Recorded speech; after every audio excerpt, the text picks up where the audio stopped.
Саламатсыздар, урматтуу Чалкан медиа каналынын көрөрмандары. 8 февралга алынган өлкөбүздөгү акыркы сааттагы жаңылыктар менен сиздерди тааныштырабыз. Каналыбызга катталып, ой-пикирлериңиздер менен бөлүшүңүздөр. Бишкекте рак илдетине каршы дарыларды сатууга шектелүү 3 дарыгер кармалды. Улуттук онкология жана гематология борборунун дарыгерлери онкологиялык оорулардын дары-дармегин эсептен чыгаруу боюнча коррупциялык схема уюштурушкан. Бул тууралуу улуттук коопсуздук кызматынан кабарлашты. Маалыматка караганда, химия терапия бөлүмүнүн башчысы, бөлүмүнүн дарыгери жана башка медайым эсептен чыгарылган дарылардын көлөмүн системалуу түрдө көбөйтүп, кийин рак менен ооруган жарандарга сатып жибергени аныкталган. Ассаламу алейкум туугандар. Сиздер менен Сот Савдо интернет магазини. Көрүп турасыздар, бул жерде Минаксидрил деген дарыбыз бар. Сакалыңыздарды, чачыңыздарды өстүрүп берүүчү дары болот. Ана бул жерде семиртүүчү дарыларыбыз бар. Женский здоровье деп коет. Могул жерде печеньге бар, почкага бар, нервке бар. Дары өтө жакшы. Простатитти лечение кылып берүүчү, куртту чүрүп берүүчү дарылар бар. Жаш балдарга дагы болот, чоң адамдарга дагы болот. Бул жерде арыктатуучу дарылар бар. Арыктай албай жүрөмүн деген туугандарыбызга, агдакка жана псориазга мондай дарылар бар. Айтсаңыздар, доставка кылып беребиз. Санкт-Петербург, Москва, башка областтарга, Кыргызстанга тоже доставка кылып беребиз. Ышты 97%га зыянсыздандырат. Кыргыз инженери чипка ойлоп тапты. Кыргызстандык инженер Амантур Салымбаев мешке жагылган көмүр ышын тазалоочу фильтрди иштеп чыкты. Бул тууралуу жаратылыш ресурстары, экология жана техникалык көзөмөл министрлигинен билдиришти.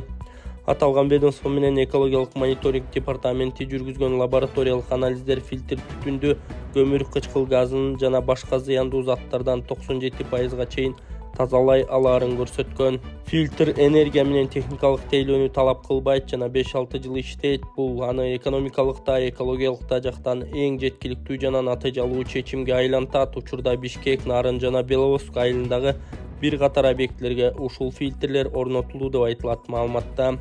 Инженердик ойлоп табуу кыргыз патентте патенттелип жатканы кошумчаланды. Садыр Жапаровдун Кытайга болгон мамлекеттик иш сапары аяктады. Президент Садыр Жапаровдун 4-7 февралда Кытай Республикасына болгон мамлекеттик иш сапары аяктады. Сапардын биринчи күнүндө Садыр Жапаров Пекинде Кытай Республикасынын мамлекеттик кеңешинин премьери Ли Цян менен сүйлөшүүлөрдү өткөргөн. Алар эки тараптуу кызматташуунун актуалдуу маселелерин, соода-экономикалык жана инвестициялык өз ара аракеттенүүнүн келечегин, ошондой эле энергетика, инфраструктура, транспорт жана жогорку технологиялар жаатындагы биргелешкен долбоорлорду ишке ашырууну талкуулашты. Андан соң элдик жыйындар үйүндө президент Садыр Жапаров менен Кытай Республикасынын төрагасы Си Цзиньпиндин расмий жолугушуу аземи болуп, андан соң алар кеңейтилген форматта сүйлөшүүлөрдү өткөрүшкөн. Эки мамлекеттин башчылары Кыргыз-Кытай мамилелери, ар тараптуу жана тең укуктуу кызматташтыкты тереңдетүү, ошондой эле өз ара кызыкчылык туудурган эл аралык жана аймактык маселелер боюнча кеңири пикир алмашкан. Андан кийин сүйлөшүүлөрдүн жыйынтыгы боюнча баарын камтыган ар тараптуу стратегиялык өнөктөштүктү тереңдетүү жөнүндө биргелешкен билдирүү кабыл алынган. Ошондой эле мамлекеттик сапардын алкагында Кыргыз-Кытай эки тараптуу кызматташтыгын мындан ары өнүктүрүүгө багытталган бир катар документтерге кол коюлду. Мындан тышкары мамлекет башчысы Пекин шаарындагы Тяньаньмэнь аянтындагы эл баатырларынын эстелигине гүл чамбар койгон. Ошол эле күнү Садыр Жапаров бүткүл Кытай өкүлдөр жыйынынын туруктуу комитетинин төрагасы Чжао Лэджи менен сүйлөшүүлөрдү өткөргөн. Алар эки тараптуу өз ара аракеттенүүнүн актуалдуу маселелерин, парламенттер аралык кызматташтыкты бекемдөөнү, ошондой эле саясий, экономикалык жана гуманитардык тармактарда биргелешкен демилгелердин келечегин талкуулашты. Президент Садыр Жапаров Кытайга жасаган мамлекеттик иш сапарынын алкагында Пекин Тил жана Маданият университетинде кыргыз элинин залкар жазуучусу Чыңгыз Айтматовдун бюстунун ачылыш аземине да катышты. Белгилей кетсек, жазуучунун бюстун кытайлык скульптор жасаган. 7 февралда президент Садыр Жапаров Харбинде Бруней Даруссаламдын султаны Хасан ал Болхиях менен сүйлөшүүлөрдү өткөрдү. Тараптар эки тараптуу кызматташтыктын келечегин жана аны мындан ары өнүктүрүү жолдорун талкуулашкан. Андан соң мамлекет башчысы Кытай Республикасынын төрагасы Си Цзиньпиндин атынан расмий кабыл алууга жана 2025 жылкы кышкы Азия оюндарынын ачылыш аземине катышкан. 7 февралда Кытайга болгон мамлекеттик иш сапарын аяктап, президент Садыр Жапаров Бишкекке кайтып келген. 29 жаштагы келинди өлтүрүүгө шектелип жолдошу кармалды. Жалал Абадта 29 жаштагы аялды өлтүрүүгө шектелип, анын жолдошу кармалды. Бул тууралуу облустук милициядан билдиришти. Маалыматка караганда 8 январь күнү аймактык ооруканада милицияга маалымат түшүп, андан Ташбулак айылынын тургунун алып келишкендиги жана ал ага чейин каза болуп калгандыгы айтылган.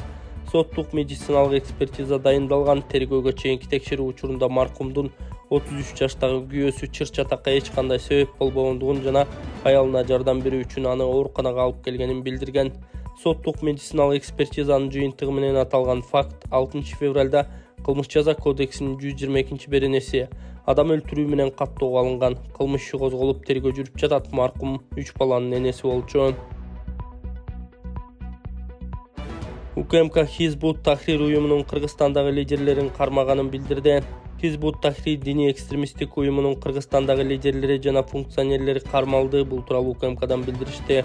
Маалыматка ылайык алардын арасында учурда жана мурдагы масуулалар лидерлери жана алардын жардамчылары, мусоиттер, бир аймакка жооптулар, финансисти бар. Досум, сен Ембанк номерин айтып өтүп кетсең башында да. 51 менен 19 14 400 Алимов Дастанбек А деп чыгат.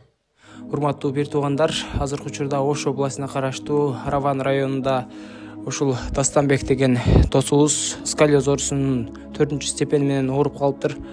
Ушул чет жакка барып операциясы үчүн $45,000 керек экен. 100 000 деген миллиондогон адамдар көрөсүздөр.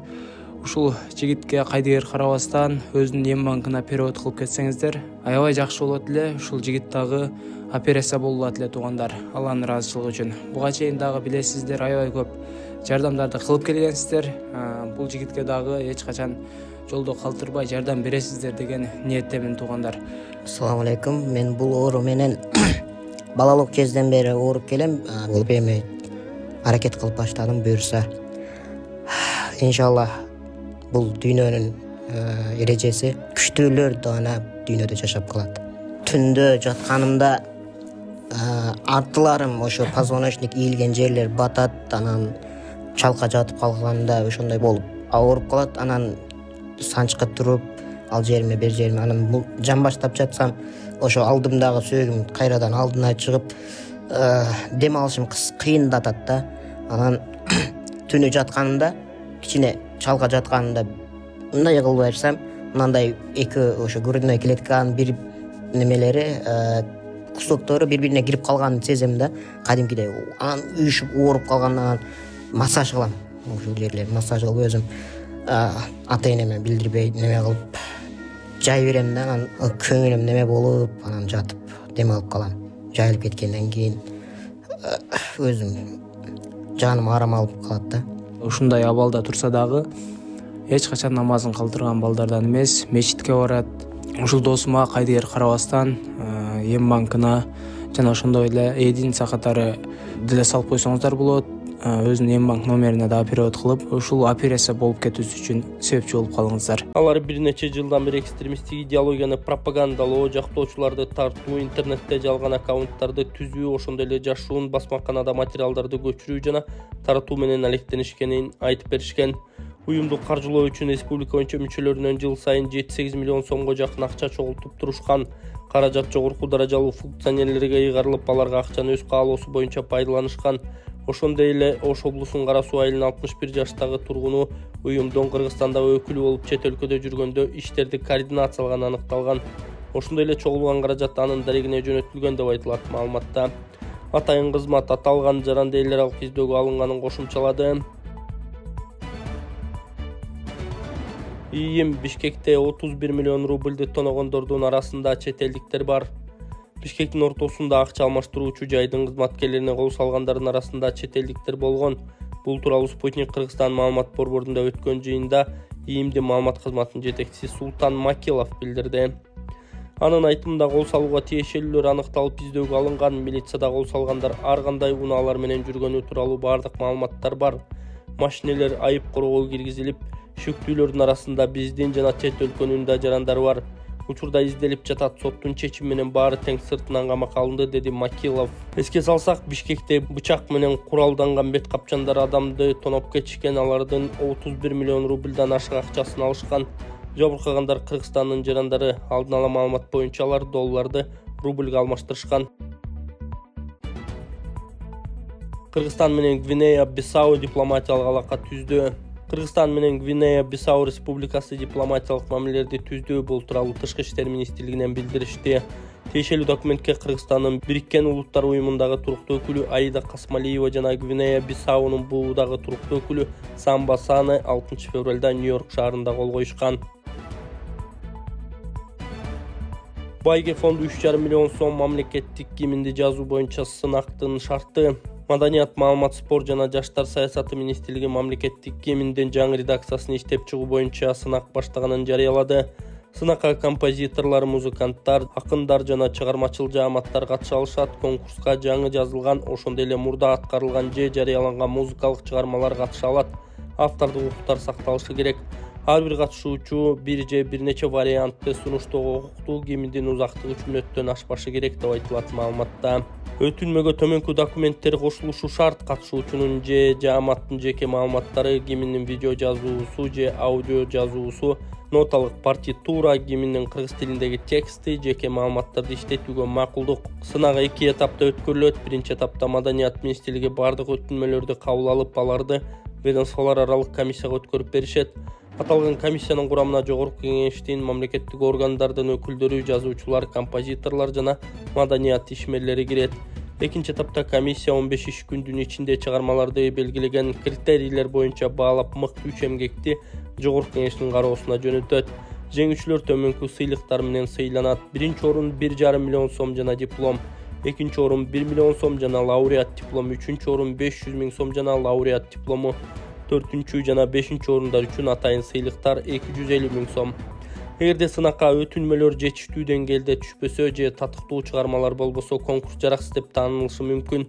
Маданият министрлиги сынактын ачык айкын өтүшүн камсыз кылат. Анын жүрүшү тууралуу маалымат министрликтин жана министрлер кабинетинин расмий сайттарына, социалдык тармактарга жарыяланып, мамлекеттик маалымат каражаттары аркылуу чагылдырылат. Эске салсак, жогорку кеңештин төрагасы Нурланбек Тургунбек уулу, ал кездеги фамилиясы Шакиев, Кыргызстандын гимнин өзгөртүү демилгесин көтөрүп, ал апрелге чейин кабыл алынышы керектигин айткан. Натыйжада гимнди өзгөртүү боюнча комиссия түзүлгөн. Каракол аэропортунун учуу тилкесин кеңейтүү үчүн 38 гектар жер трансформацияланат. Каракол эл аралык аэропортунун учуп конуу тилкесин кеңейтүү үчүн 38,3 гектар айыл чарба жерлери өнөр жай жана транспорттук аймактар категориясына трансформацияланууда. Тиешелүү токтомго министрлер кабинетинин башчысы Адылбек Касмалиев кол койгон. Документке ылайык Ысык көл облусунун Ак Суу районундагы Алтын Арашан айыл аймагынын жер тилкелери трансформацияланууга жатат. Жалпысынан айыл чарба багытындагы 9 жер тилкеси бар. Каракол эл аралык аэропорту өткөн жылдын декабрь айында реконструкциядан кийин ачылган. Терминалдын өткөрүү жөнөмдүүлүгү саатына 250 жүргүнчүнү түзөт. Узундугу 2450 метрге жеткен жаңыртылган учуп конуу тилкесине өзгөчө көңүл бурулган. Руслан Татиков финансы министринин орун басарлыгынан кеткенин кабарлады. Руслан Татиков финансы министринин орун басарлыгынан кетти. Бул тууралуу ал өзүнүн социалдык тармактагы баракчасына жазды. Татиков министрликке 2006 жылы стажер катары келип 18 жыл иштегенин белгилеген. Ушул жылдар аралыгында аталган министрликте баа жеткис тажрыйба топтодум. Мамлекеттик кызматтын ысык суугун көрдүм. Ал эми ушул убакыт өз кезегинде мени чыныгы кесипкөй адис катары тарбиялады, чыйралтты. Анткени эмгек жолумда аталган мекемеде эң жөнөкөй иш кагаздарын жүргүзүүчү адистен баштап, ар бир тепкичти өтүп, министрдин орун басарлыгына чейин көтөрүлдүм. Билинбей 3,5 жыл ушул позицияда иш алып барыптырмын деген ал. Руслан Татиков министрдин орун басары болуп 2021 жылдын августунда дайындалган.